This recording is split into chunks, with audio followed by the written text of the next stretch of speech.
Well, what do we got over here? Bada boom, Real's one in the room. How you doing? You are listening. Big boobs, huh? And you are listening to Tru Heel Heat. How you doing?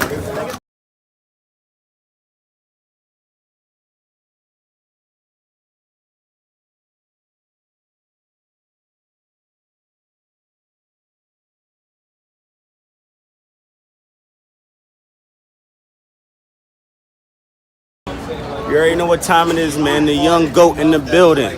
Make sure you tune in to Tru Heel Heat Podcast.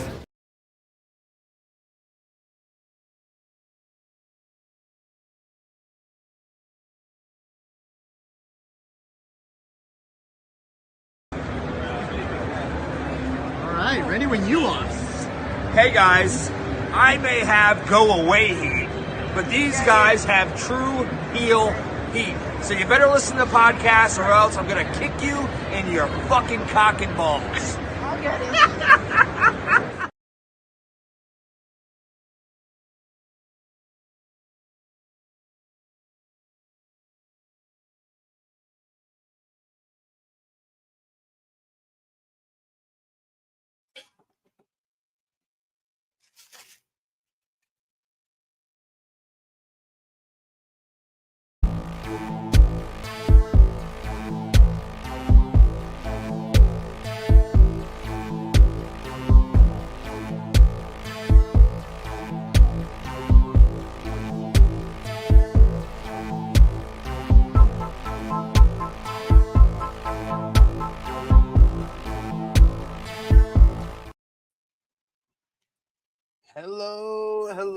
Hello. It is me, your Tru Heel Phenom, SP3, and we are live on the Tru Heel Heat Sports and Entertainment YouTube channel, as well as our Tru Heel Heat Facebook for Tru Heel Heat Check, number 17, Better Legacy, as we're going to be discussing LeBron James versus Steph Curry, and of course, the latest in your NBA news. And of course, to discuss that, I am joined by my esteemed colleague. He is the resident Tru Heel pot heel himself, the one and only Chris G. How are you feeling? Feeling great. What's going on, everybody? Thank you for joining us today. Ready to get into some NBA. Absolutely. Appreciate y'all if you're joining us live. Appreciate y'all if you're watching us on demand. Remember to show your appreciation back. The simplest way possible is by dropping a thumbs up on this video. Helps out the YouTube algorithm. You can also share this video with all your NBA fans, friends, and family on all your favorite social media platforms. If you're new to the Tru Heel Heat Sports and Entertainment YouTube channel, hit that subscribe button, hit the bell to stay notified for all the great content here. And of course, you can sound off in the comment section if you're watching us on demand. Let's keep the conversation going. Which way are you going, LeBron or Steph Curry? Let us know in the comment section. And of course, if you're watching us live, you could sound off in the live chat. We love to interact with all of you. Hear your thoughts on what's going on in the NBA and any of the topics that we discuss on the show. We always like to engage and interact with all of you. So always sound off and you can be a part of the show as well. But Chris G, a lot going on in the NBA.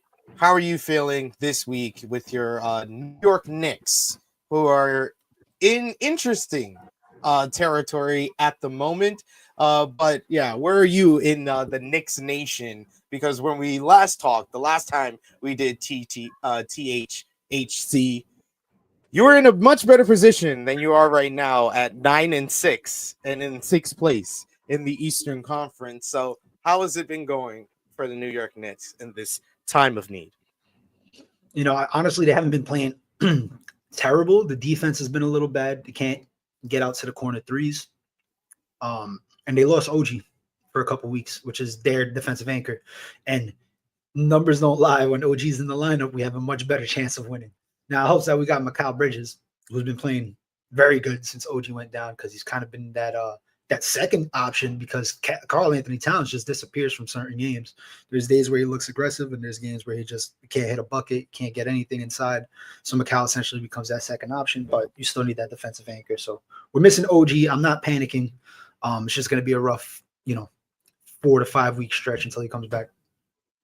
Yeah, I mean, you are thankful that it wasn't as serious with Jalen Brunson, because that looked like that was gonna be that looked bad when he was walking out with the boot.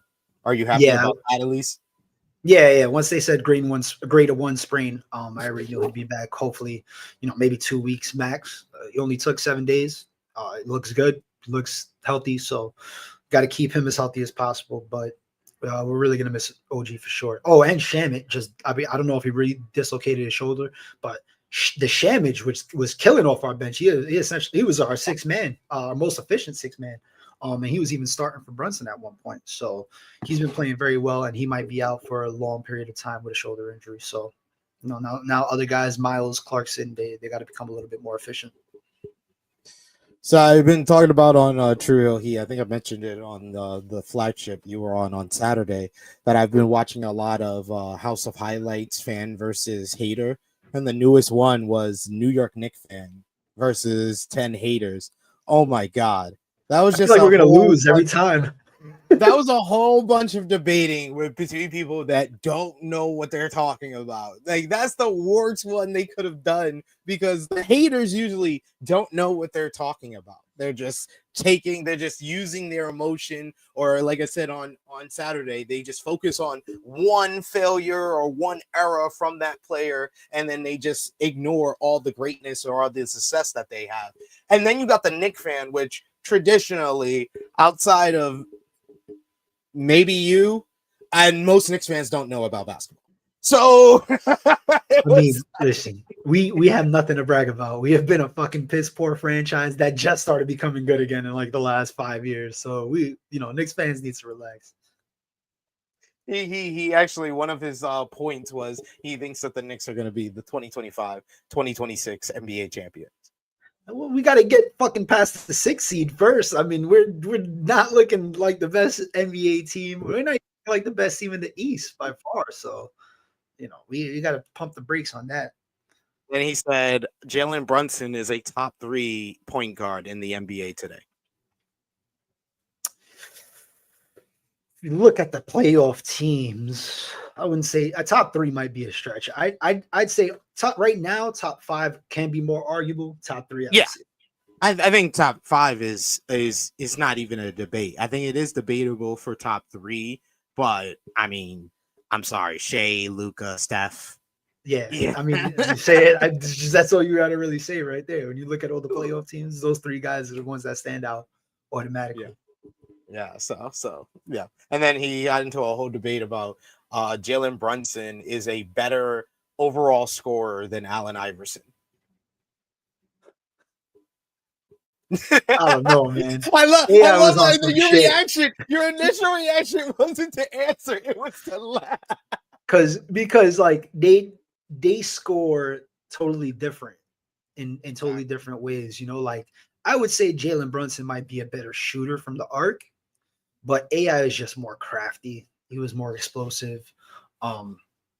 He had better handles. Like it was easier for him to create space at that size than it is for Jalen Brunson. Brunson kind of has to rely on his footwork and strength. I mean, AI just get from point A to point B with no worries between 3 defenders. So I'd have to give it to AI. As much as I love Jalen Jesus Christ Brunson, I'm gonna have to go with AI. Jalen Jesus Christ Brunson. I'm calling him that every episode. We've established this as a Knicks fan base last year in the playoffs, and this is what we're going with. Because he's gonna bring it home eventually. It might not be this year, but it's coming home eventually. So you honestly think that Jalen Brunson can lead the Knicks to an NBA championship? I think with the right team around him, yeah. I think, yeah. I mean, I think at full strength with everybody doing their role now, I think there's even a shot, but it remains to be seen. Hey, I famously had egg on my face with Jalen Brunson when I said the Knicks overpaid him. So, and I admitted that I was wrong about that he was worth every dollar that they paid him. So I'm not going to deny and say that, he can't lead them to an NBA championship. But, I mean, I'm kind of skeptical. That's all. I'm skeptical, and I'm a fucking Knicks fan, but here we are. At least there's hope, and that's a good thing. Now, over here in the Laker Nation, my Los Angeles Lakers I've been looking good. They told me. They talked about our demise. About, oh, LeBron's going to come back and mess everything up. Oh, he needs the ball. Oh, I didn't know he played with other point guards before. Oh, I didn't know that he's had another point guard on the team for Los Angeles since he got there. I didn't know he played with Dwayne Wade and Kyrie Irving. So he has played without the ball before. Oh my God. It's just like, I'm not surprised by the Lakers and their their success with LeBron James, but I just laugh at the fact that there was people that were like, oh, I don't know if LeBron at 41 years old is going to want to give up the ball. Of course, that's what he's been wanting. He's 41 years old coming off sciatica. He doesn't want the ball as much as he used to. That's true. That's true. I mean, but it was, we just needed to see it. And so far, we've been seeing it. So, and the Lakers been winning, so he's not going to change anything. He's smart enough to do that. So, kudos to him. I got to commend for the fact that he hasn't really affected Austin Reeves' position as like the number That was the biggest question. That was the biggest question, right? How's he? It wasn't a matter of how's he going to change Luka's game or fucking Jackson Hayes or Vanderbilt, like any of their games.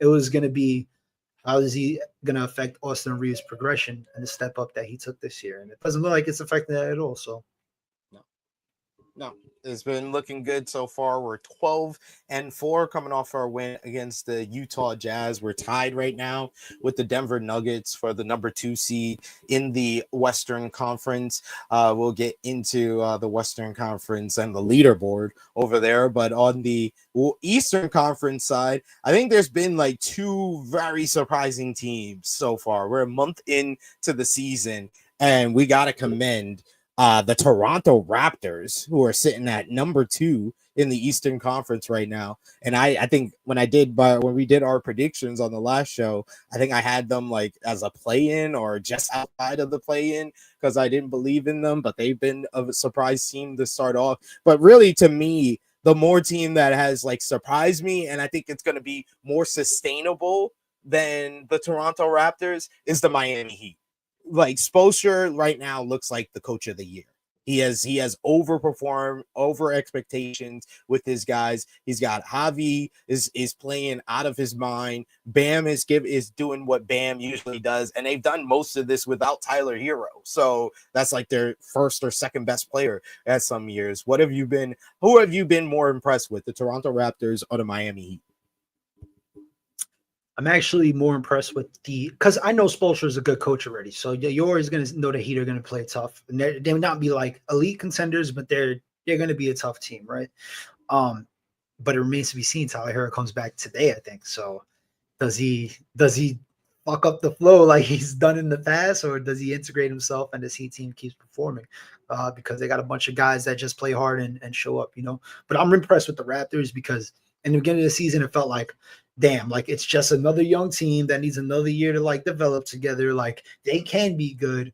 And then now they're putting it all together. Like, I mean, they have a good, solid young core. They have guys that if they play selflessly and they move the ball and they play defense, it can actually be a solid team between IQ, RJ, Scotty Barnes. I believe they got a good big man that comes off the bench. That's not bad. Like they got pieces that, with the right coaching, which I think they got the right coach because that guy's a fucking maniac.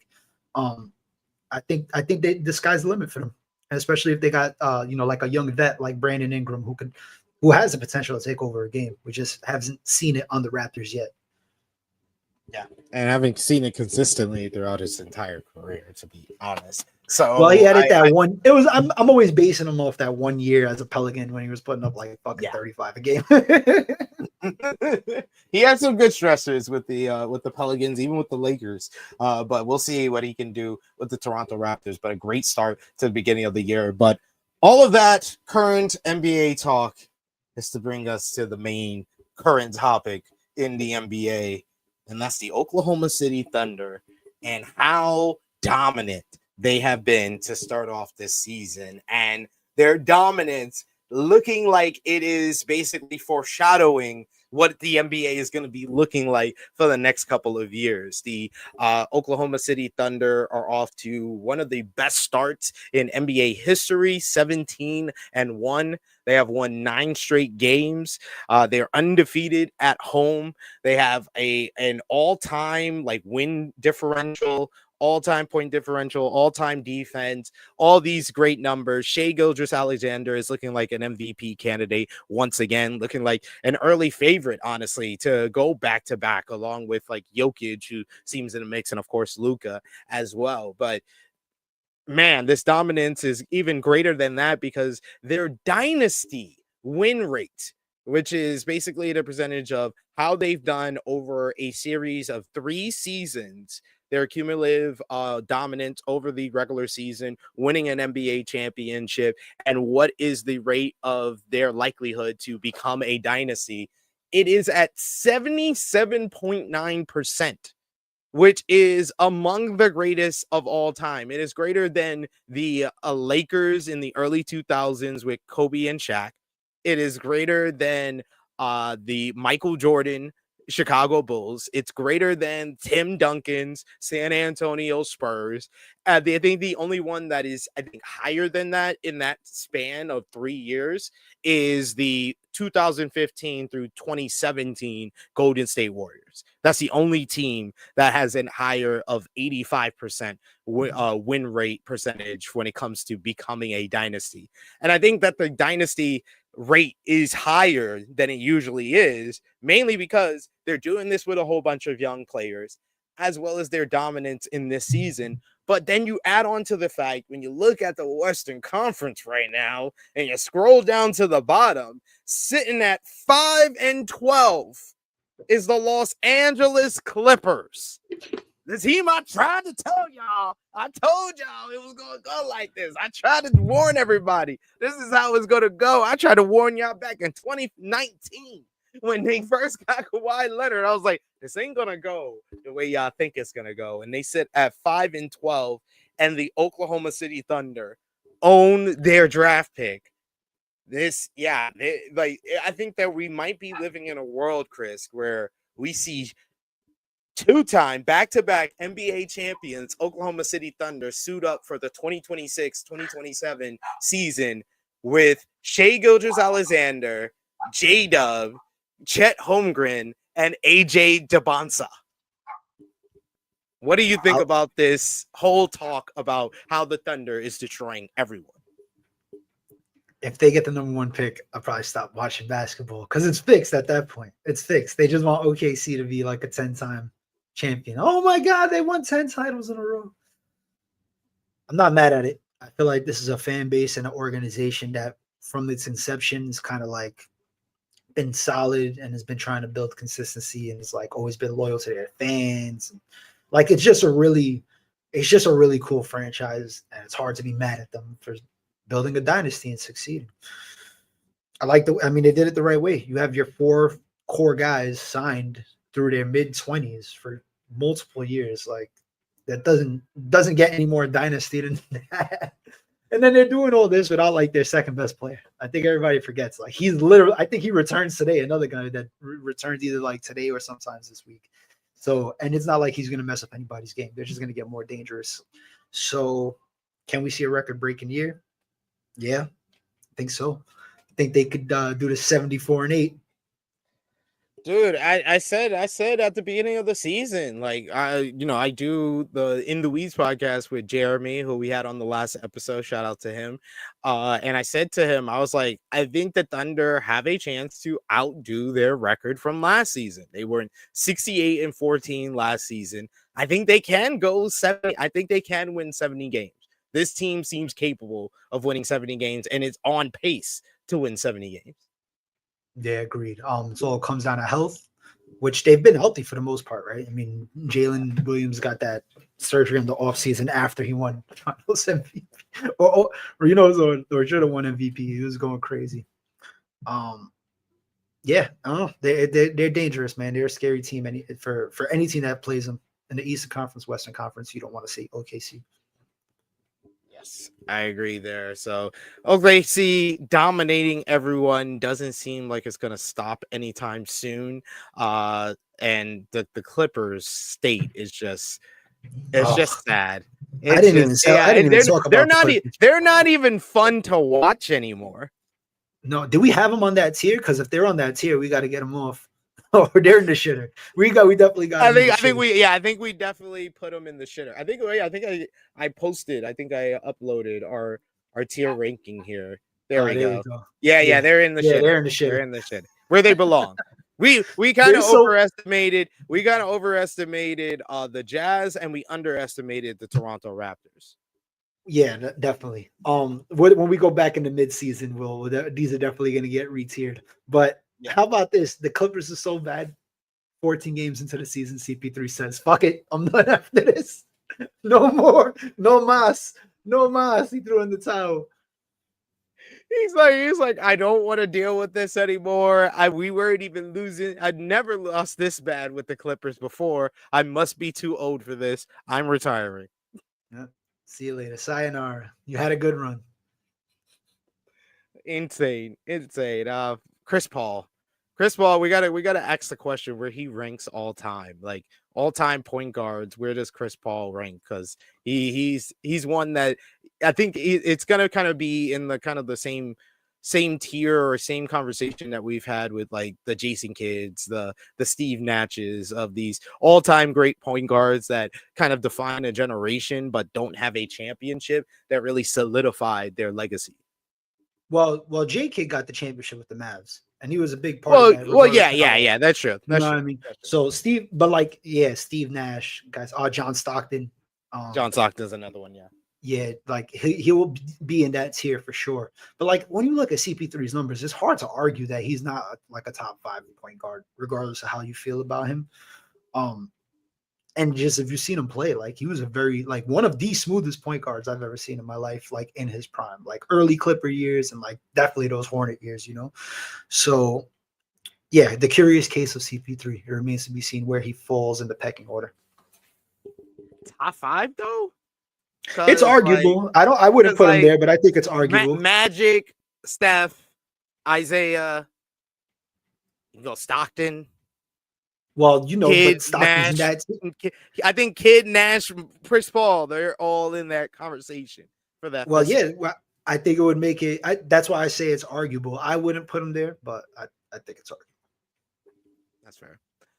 All right, but we got to get into a couple of main topics that we got here outside of what's currently going on in the world of the NBA.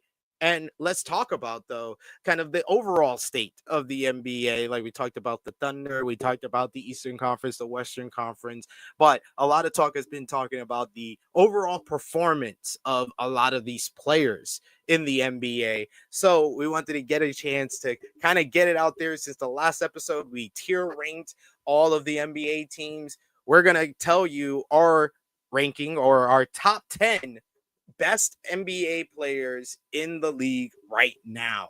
So I think that it's probably easier for us because we're kind of going to go off the head, off the dome with this. I think it's probably easier for us to go from 1 to 10 instead of 10 to 1.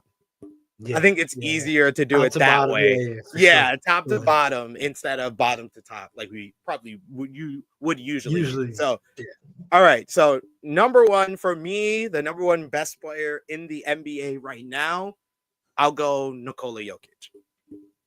Yeah, I agree. He's doing ridiculous things right now. He's averaging another triple-double. He leads the league in assists and rebounds, I think. Well, yes, like he's like top 5 in scoring too. Crazy. He's efficient. Yeah, his 3-point shooting has gotten even better. He's one of the most efficient big men that we've ever seen, and he can stretch the floor all 30 feet. And we've never seen that from any like big who shoots at this high of an efficiency. I mean, all 90 feet, because my man could pass too. He'd be in the inbound launching it down court. So you gotta keep an eye on him literally the whole court.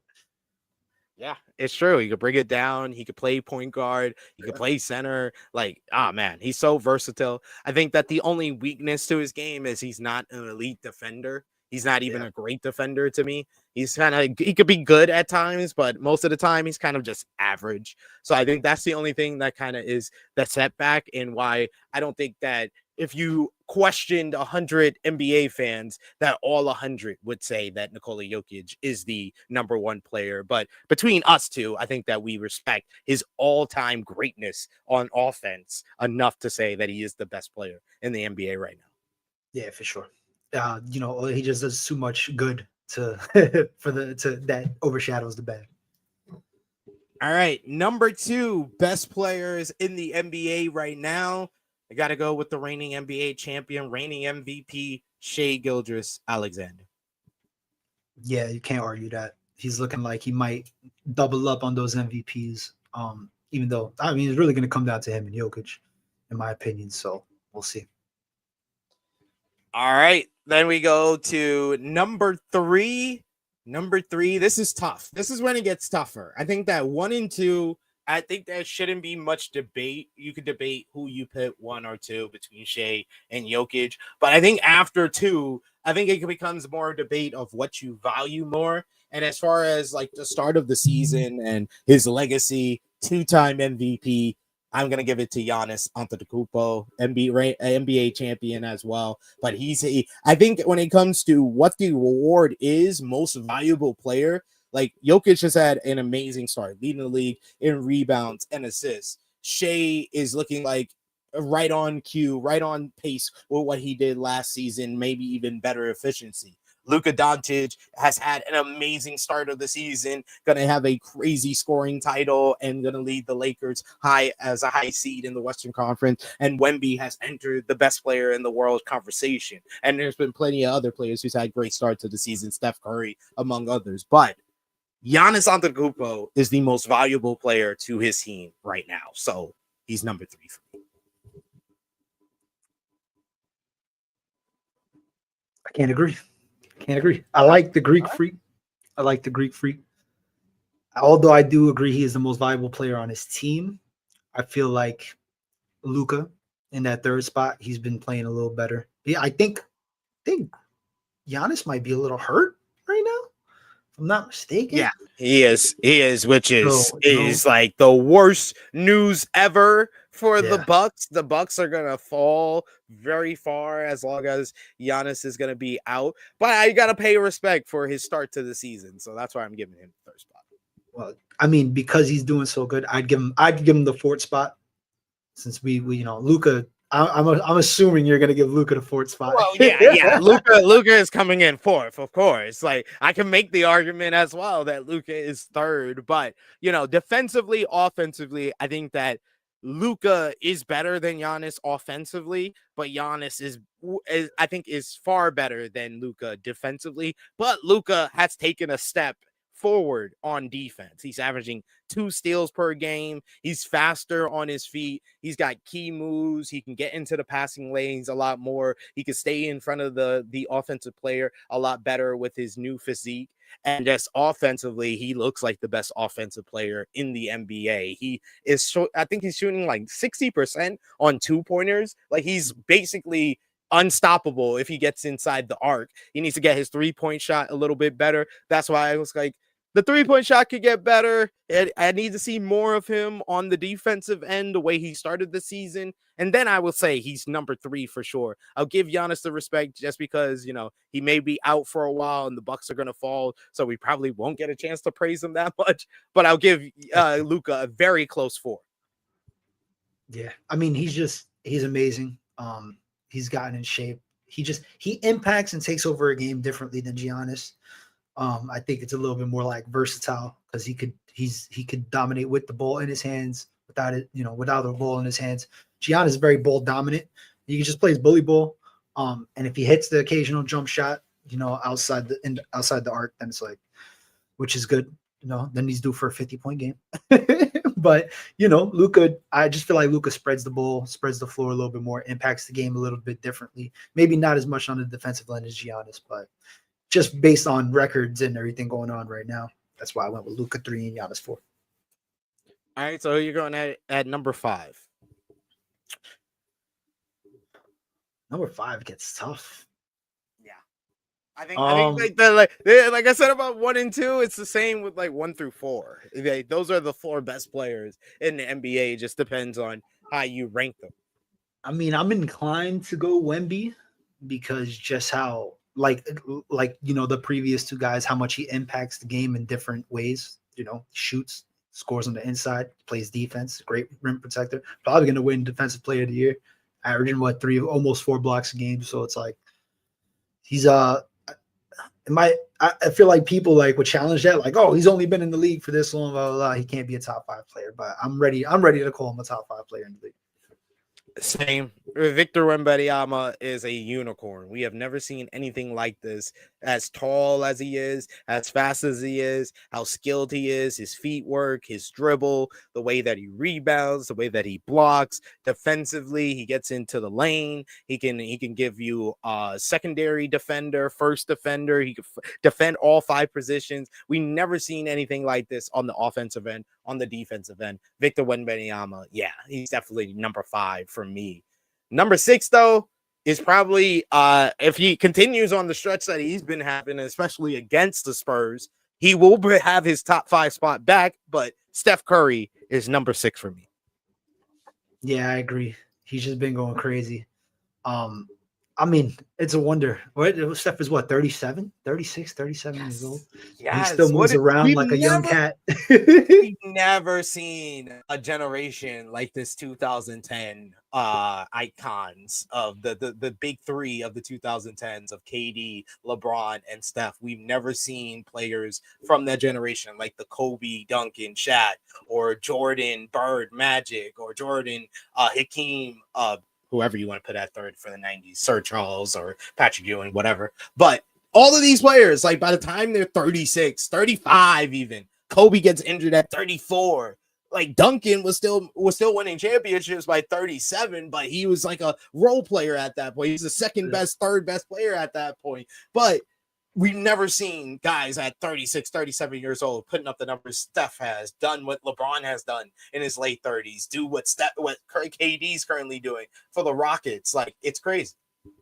Yeah, it's just, I mean, it's a testament to those guys' like work ethic, keeping their bodies right and keeping their mentals right and just constantly taking care of themselves and putting their best foot forward. Guys have injuries and stuff like that, but they bounce back and they come back almost better than what they used to be. So Steph is just one of those guys. And who would have thought when Steph got drafted and in those first 3 years, his ankles were folding like loose leaf paper every other game. And we thought, oh man, this kid's career is going to be over before it even starts. Who would have thought we'd seen him 17, 18 years later playing? Exactly. Very true. Number 7, who you going with? Speaking of Rockets, you got to put KD in there. Got to put KD. Yeah. He's looking great. That's mine. That's mine as well. They're looking good. They're still trying to figure it out a little bit, but I think they're going to get better progressively as the season goes on. And he's only going to get better. He's still figuring out how to play with these young cats, but so far, so good for KD. Is Sengun and KD a top 5, top 10 duo in the NBA right now? If Sengun keeps fucking playing the way he is, you could argue top 5 because that man he's almost like Jokic in the way where he could just score from different parts of the floor. He's gonna out rebound you without much athleticism. He's a little more athletic than Jokic, but like without like super athleticism, he's just like good at positioning. He knows how to use his strength, but his playmaking is really underrated. He could put the ball on the floor. He could pass. Like the sky's the limit for that kid. Was he 24? Like he's a beast. So playing with a guy like KD is gonna help. Absolutely. So who you got at number 8? I'm going to say, even though he just came back, you got to put LeBron somewhere in the top 10. He's still a top 10 player. He still impacts the game multiple ways. I don't care if he's 40 or 50. He's good. He's still fucking good. So I'm putting LeBron in 8. That's fair.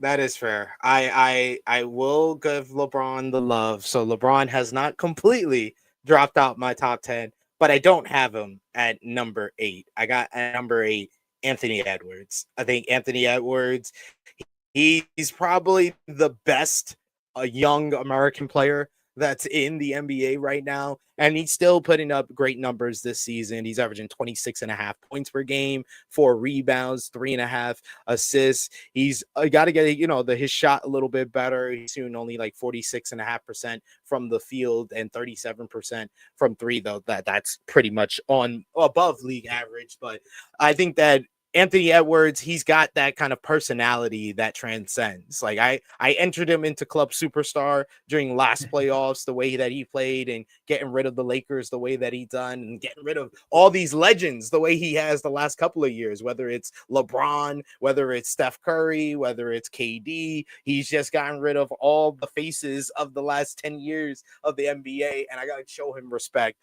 and give him that. I'll give him number 8 on the list. I love Anthony Edwards, and I want to make him a top 5 player, but he's basically number 9 for me because as much as I love him, he's on the Timberwolves, and they just can never figure it out, no matter how much talent they have, and it bothers me. And I think it affects him, honestly. I think you get him out of Minnesota and you put him on another team where he could be the face. I don't know. I feel like you put him in Miami. I feel like you fucking trade Hero, you package Hero on like some picks and a couple other dudes and put him in Miami. Miami automatically becomes a contender with him and Bam. Like, and just that coaching, you know what I mean? Maybe it's just the coaching change that he needs. He needs a better system, but he's a top 5 guy that's not top 5, unfortunately, yet for me. Yeah, I think in a couple of years, I think when these guys, the older guard, leave, he's definitely going to be in that top 5 discussion. With he'll be at like number 6 if 1B is healthy. But I got him at number 8. Number 9, though, I do have LeBron James. Who you got at number 9? Oh, I got Anthony Edwards. All right, and to complete the top 10, who you got at 10? Come on, man. You know I can't say anything but Jalen Jesus Christ Brunson. Top 10 NBA. Sticking by it. I'm not even providing any evidence. I'm going purely on emotion and Knicks fan logic. I'm sure there's 3 other guys better than him, but I'm fucking putting Jalen Brunson in that 10th spot. You know what? There aren't none. No, you're actually not being biased. You're actually being honest. It is probably Jalen Brunson that deserves a top 10 recognition for everything that he's done over the last couple of years, for being the leader of the New York Knicks. But I'm sorry, y'all are 9 and 6. I'm going with Cade Cunningham. Cade Cunningham that's good. On That's offense and defense, he has looked like a top 10 player to start off this season. So you know what? Maybe I'm recency bias, be damned. I don't care. Cade Cunningham is going to be a top 10 player for pretty much the rest of his career. So I'm just going to be ahead of the guard, and I'm going to do it early. That's not, I mean, there's no argument there. I gotta put my man in there. If it wasn't for my man JV, I would have put Cade for sure. I was even thinking about putting Cade number 9, but I'm happy with my top 10. I'm sticking by it. Cade's a good honorable mention. Yeah, Brunson would be number 11. Probably the other honorable mention is probably Donovan Mitchell. Oh yeah, for sure. Can't leave out Spider. It's hard. That top 10, that 10 spot's always interchangeable. Yeah. It changes on the week, so we might have to do this again in like a month. We'll do it like every month. Who's the current monthly check-in? Yeah, current top 10. Our power rankings. Let's talk about the main topic, which we touched on them briefly in our top 10 discussion. LeBron James versus Steph Curry. We had a post. I think I messaged you, I think it was like a week and a half ago, that I saw this interesting post on social media kind of broaching this subject of LeBron versus Steph Curry and who has the better legacy between the two of them. I think it was a post. I'm trying to check back on our messages. Yeah, it was from Turdy, who said, might be an unpopular opinion, but Steph Curry has a better legacy than LeBron James. Now, legacy is a very interesting topic. I think that you have to kind of define it, what it means to you, before you even kind of broach a topic or argument or a debate about it. Legacy to me is where, physical, tangible accomplishments meets influence, meets otherworldly kind of greatness and success that transcends the basketball court, and your impact on the game. I think it's all of those. Those are like the four pillars of what makes a legacy conversation to me. What about you? Yeah, I mean that seems fair. You kind of got to get like a large scope of the person's work to really talk about their legacy. So LeBron James and Steph Curry have kind of been the two defining names of the last like 15 years of NBA basketball. LeBron, of course, was the high school phenom, picked number one in the draft, went to his hometown team, became one of the faces of the NBA, took that lowly Cleveland Cavaliers team back in 2007 to the NBA Finals, then won an MVP the 2 years later, won back-to-back MVPs from there, came close to getting to the NBA Finals, but coming up just short before the big decision where he went to Miami, teamed up with Dwayne Wade and Chris Bosh. They go on to go to 4 straight NBA Finals, winning 2 championships along the way, with LeBron winning Finals MVP and 2 more regular seasons MVPs along the way. Then he went back home to Cleveland and had one of the most remarkable championship runs of all time in 2016, being the 73 and 9. Yeah. 73 and 9 Golden State Warriors, coming back from a 3-1 deficit, becoming the first team to do that, winning his third championship there. Then after going to 4 straight finals with the I think it was 5 straight, was 4 straight finals with the Cleveland Cavaliers as well. He goes to Los Angeles. He wins an NBA championship alongside Anthony Davis in the bubble in 2020, and he stayed with the Lakers throughout there. He's probably becoming the greatest athlete in his 40s ever last season, where he broke 2 years ago, where he broke the scoring record, and then last year where he's putting up astronomical numbers for a guy that's 40 years old. Now he's back. That is the LeBron James kind of story in a nutshell, and not regarding everything he's done outside of the court with his sneakers and his brand and movies and TV shows and just this otherworldly kind of face of the NBA after the Jordan era. But in his era of what should have been his era, there is a guy that has won just as many championships, has just as big of an impact on the NBA, and just has gone otherworldly as well, and that is Steph Curry. Steph Curry did not have the same start as LeBron James. He came in the lottery, but he came in as kind of this Cinderella story from Davidson, who had this miracle run in the NCAA tournament, comes to the NBA. He's a shorter guard. He's just known as a shooter. So it wasn't much kind of said, or not a lot of expectations for him. A lot of his early years was a lot of him dealing with injury.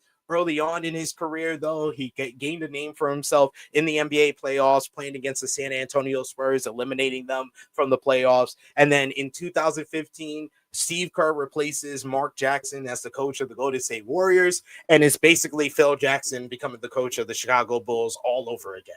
They become this championship team overnight with this new coach. Steph Curry becomes this unlocked beast, this three-point shooter that totally revolutionizes the game, where NBA basketball, which was a very much above the rim game, and that LeBron James was kind of akin to that, now has become a three-point shooting game. It's a game that's shot from 25 feet to 30 feet, and a lot of that is down to Steph Curry. He's made that the most efficient shot in the NBA because of how great he is at it. He set all the records when it comes to three-point shooting. Won a regular season MVP in 2015, the NBA championship, then followed that up with 73 and 9, the only unanimous regular season MVP. They got bumped in the NBA Finals, but then just got Kevin Durant and went on to win 2 more championships, making him a 3-time NBA champion and another Finals appearance before KD left. And then just 3 years later, he wins another NBA championship and finally wins an NBA Finals MVP, really solidifying his legacy. And both him and LeBron have made an impact outside of the NBA game with the Olympics, winning gold medals. LeBron has won gold medal with the Redeem team, plus the 2012 team, and then won it in 2024 alongside Steph Curry in one of the greatest basketball games on the global level that we've ever seen. That's the legacy of Steph Curry and LeBron James. So the question is, now that you've heard it all in a nutshell, in a couple of minutes, Chris G, who has a better legacy to you, Steph Curry or LeBron James? Who is the person that has defined the NBA over the last decade or so? Hard for some people to kind of get the balance, of the good and the bad for both guys. People like to focus on the negatives, but you got to look at all the positives. I think the strongest case for Steph Curry would be the fact that he literally transcended the game of basketball. He changed a whole style of a sport for generations to come, where now you must be able to shoot a three-pointer in the NBA, or you won't be in the NBA. Or you got to play defense. It's either one or the other. If you don't play defense, you better fucking shoot. If you can't shoot, you better be a defensive menace, because that's the only way you're getting time in the NBA. That wasn't the case prior to Steph Curry going on his crazy run. But LeBron just has too many accolades personally that outweigh Steph Curry's. You could argue the rings. Oh, well, Steph Curry got 4 rings and he only, he's been there 5 times. He only lost 1. And LeBron got 4 rings, but he's been there 10 times, if I'm not mistaken, 9-10 times. So he lost 5-6 times, right? Can make those arguments. But then when you look at all these records, LeBron has the most points. Let's just look through it. The most career points, most career regular season and playoff points combined, most 30-point games, most field goal made, most consecutive games scoring 10+ points. He's the only player with 10,000+ points, rebounds, and assists. Most playoff points, most playoff wins, most playoff games played. I mean, the list goes on. Most all-star selections. He also has most turnovers and most field goals made, but that comes with the territory. Most field goals missed. That comes with the territory when you're in the league for 22 years and you shoot at a high clip. When you look at Steph Curry, most 3-pointers ever, most 3-pointers in a season, most 3-pointers in an NBA Finals career, most seasons with 253 points. Everything you see with him is 3-point accolades that, in my opinion, because he transcended the style of basketball to the way he did, these are more beatable achievements or easier to overcome than LeBron's 40,000 points. You have to play 25 years to get 40,000 points. That's a good point. That is a good point to say that LeBron's achievements are harder to even match, let alone beat, than Steph Curry, because the NBA is so different. And I've been seeing a lot of conversation about style of play and different eras, because people don't really account for that when they talk about the NBA and where the NBA is at right now. It's a totally different game. You always hear the conversation about, oh, this person is much better than a Kobe Bryant, because Kobe Bryant wasn't as efficient as a player that is around nowadays. I saw somebody today, I had to mute somebody because they said Shai Gilgeous-Alexander is better overall right now than Kobe Bryant, and it's all based on efficiency. That's all it comes down to. That's the reason why they think that. But it's a totally different game. Kobe Bryant was basically prominent. His prominent run in the NBA from when he was drafted in 1996 to when he suffered the Achilles injury in 2012, he was in the dead ball era of the NBA. The NBA has always played at 110 to 112 clip. That is the average score of an NBA team, basically throughout the NBA's history. Back in the 1950s, 1960s, it was about 110, 112. It was about the league average. That's why you had, oh, well, no, actually, it was actually higher. It was like 115, sometimes 120 back in those days. That's why Wilt Chamberlain has the type of numbers that he had. Back in the 80s, it was about 111, 112. Nowadays, it's like 115, 116 is the average score that an NBA team makes. But in Kobe's era, it was 98 points per game.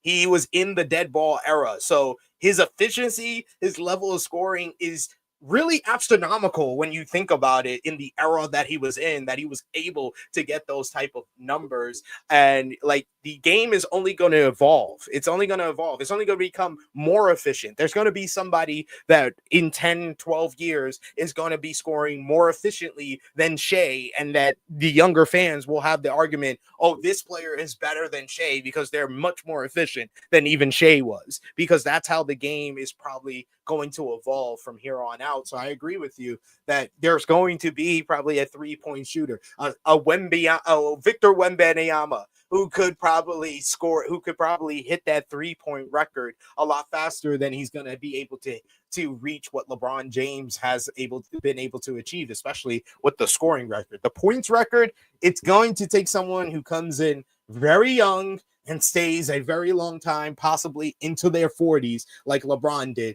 to pass LeBron James, because we don't know if this year is his last year. We don't know if next year is his last year. We don't know where this number is going to end at. Like, he already beat the record, and we don't know how many more years counting. He's going to play. Yeah, it's counting. It's just only going up. Yeah, it's crazy. The only other point I was going to make was that LeBron's legacy is not over. So regardless if he retires or not, I don't know what Steph Curry's plans are, but I don't get the indication that he wants to be an owner or anything of that sort for the NBA. He looks more like he wants to transition into like a TV personality, do things like in the media, and kind of make a brand outside of the NBA, where LeBron has been abundantly clear that he wants to be the first person to make $1 billion in the NBA, and he wants to own a team. So LeBron's legacy is not finished because he's going to be an owner. So it just adds to that influence that he brings to the game as well, because he did transcend basketball as well. There are plenty of people getting drafted now that say LeBron is their favorite player ever. There's a lot of people that say it's Steph Curry. So as much as Steph Curry changed the game of basketball, LeBron is arguably the greatest player who ever played the game. So, you know, one guy you make the case for, he's the best. There's no argument he's the greatest shooter of all time, right? Some people make the case that Steph Curry might be the best point guard of all time, right? And that you can argue that. You can definitely argue that. But LeBron James gets argued as the greatest player of all time, and that's where it differs. Yeah, like I said, the 4 categories is kind of your accomplishments. And I think you went over it very eloquently. LeBron James just is going to have more accomplishments than Steph Curry. He's got 4 league MVPs, 4-time finals MVPs. That's all more than Steph Curry. And then when you think about all the records that he's broke, it just gets even worse from there. Then it comes to the influence. And I think they kind of match up very well when it comes to influence as well as impact on the game. I think that's where they match up better. But when you go to otherworldly and kind of transcending the game, and LeBron kind of getting involved in politics and his voice in social work, I think that counts to his legacy and what he's able to do outside of the court. I think that has a larger impact. LeBron is going to be ranked higher when we get into like the GOAT conversation, when we have our podcast, probably next one, where we go into the greatest players of all time. LeBron's going to rank higher than Steph there. I think that when championships and stuff like that, I think that Steph also kind of keeps up to that. As far as being a leader, Steph keeps up to that. But really, when it comes to the basketball conversation, it's closer. But when you bring it into kind of the overall impact of what LeBron has done, it's no question LeBron has the better legacy than Steph Curry to me. Yeah, 100%. The only edge I would give Steph Curry is maybe that impact on the game or that influence of revolutionizing the game to a certain style. But other than that, I mean, LeBron got everything else. Yeah, but it's close. It is close. It is close. And maybe it's a different question for who defined the last 20 years of the NBA. Like when you talk about like impact on the game, then and who defined the game for the last 20 years, Steph Curry and where it is right now, I think that will probably be more of a conversation that Steph could win over the legacy conversation. Yeah, for sure. But that's going to bring us to an end on another edition of Tru Heel Heat Check. Let us know what you like about our new kind of format of the show, where we talk about the latest going on in the NBA. We got a middle topic kind of featuring that, and then we got our main topic at the end here. Let us know if you like that format. If you want us to switch it up, you can let us know that as well. Chris G, let the people know where they can follow you. Find me on Twitter or X at Tru Heel Chris G, and on Instagram and TikTok at THCG. Send me some follows. Then you could also find me here on the Tru Heel Heat Sports and Entertainment YouTube. You can find me on the Tru Heel Heat YouTube and the corresponding TikToks as well. You can follow me on the Twitter machine at Tru Heel SP3. You can follow the gang, Facebook, Twitter, Instagram, TikTok at Tru Heel Heat. Patreon.com/Tru Heel Heat. It's the best way to support us when we are not live here or on the wrestling YouTube channel. I'll be back on the wrestling YouTube channel tomorrow live, 1:05 p.m. Eastern time with Rated Raw review, discussing tonight's Monday Night Raw. But also check out Tru Heel Heat wrestling YouTube channel today, as we have our top 10 best AEW full gear matches list dropping on the channel, so you can go over and check that out now. But I'll be back coming up at 5:05 p.m. Eastern time right here on the channel, as me and Chrissy Love will be reviewing Power Book 4 Force Season 3, Episode 3. So join us for that. But for Chris G, it is me, your Tru Heel Phenom, SP3. This has been Tru Heel Heat Check, number 17, Better Legacy. We are signing off until next time. Starting a GoFundMe.